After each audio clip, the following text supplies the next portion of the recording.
Hey everybody, Nick Vialone here from Grounds and Hounds Coffee Company. Today, I'm going to show you how to make a delicious mock cappuccino without having to break a bank with an expensive machine. A good homemade mock cappuccino can save you a ton of money by skipping the coffee shop. And best of all, you don't have to change out of your PJs. First, you want to make a strong coffee via your favorite method. Today, I have our single origin Sumatra and I brewed it using a French press. I used about 2 tablespoons per 4 ounces of water. Ideally, you want to make your coffee stand in for a rich espresso. And no cappuccino is complete without some steamed milk. So let's move over to our immersion blender and let's whip up some killer foam.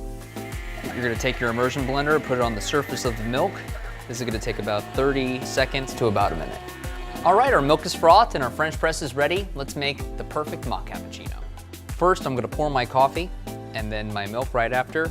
It may not be as perfect as a cappuccino at a coffee shop, but it's fast, easy, and delicious.